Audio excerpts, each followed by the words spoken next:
Sam arrives at an investment dinner in an 11-year-old sedan. It looks ordinary, but his family has managed wealth for 3 generations. His car is not a costume of modesty. It reflects a rule: buy transportation for utility, then protect the money left over. Follow Sam's next car decision, and you'll see why keeping an older vehicle can build more wealth than displaying a newer one. Sam's sedan is paid off, reliable, and worth about $8,000. A new luxury crossover he likes costs $50,000. This is a simplified United States example. Sam could put $10,000 down and finance $40,000 for 5 years at 7%. His monthly payment would be about $792. Across 60 payments, he would repay roughly $47,500. Add the down payment, and his cash outlay reaches about $57,500 before taxes, insurance, fuel, or maintenance. About $7,500 of that is interest, the price of borrowing. But financing is only the first quiet cost. The second cost is depreciation, which means the car's falling resale value. For new vehicles, it is often the largest ownership cost. Assume Sam's $50,000 crossover is worth $25,000 after 5 years. That is $25,000 lost through depreciation. His current car is already farther down the depreciation curve. If its value falls from $8,000 to $4,000, the loss is only $4,000. Of course, older cars need repairs, so Sam budgets $5,000 over 5 years. Some cars need less, while unlucky ones may need much more. Under these assumptions, keeping the sedan costs $9,000 through depreciation and repairs. Buying the new car costs about $32,500 through depreciation and interest. The difference is roughly $23,500. It does not appear on the price sticker, but it still leaves Sam's pocket.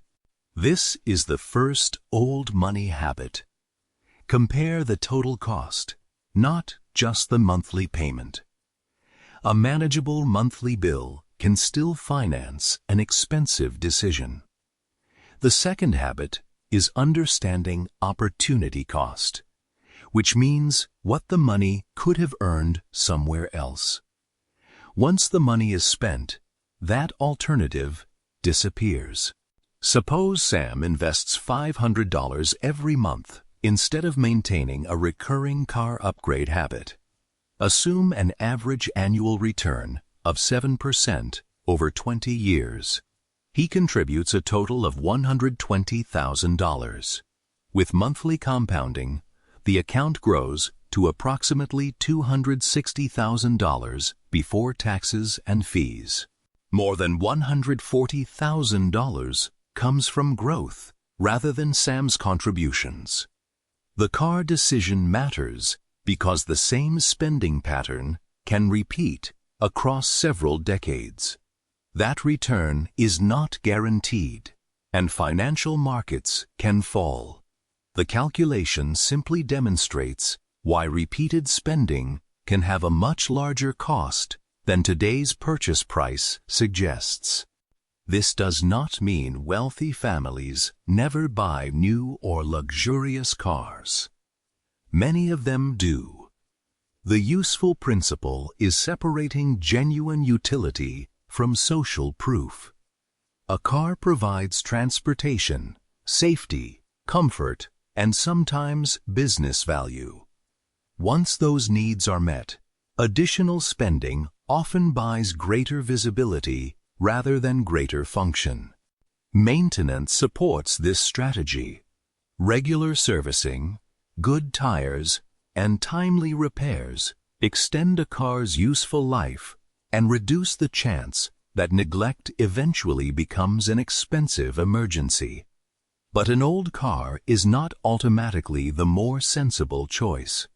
Serious reliability problems, poor safety, or repair costs beyond the car's value can justify replacing it. Change one important fact. If Sam's sedan becomes unsafe or repeatedly needs major repairs, keeping it can destroy his time as well as his money. Even then, replacing it does not require buying the newest status model. A dependable used vehicle may restore the utility he needs while creating less depreciation and debt.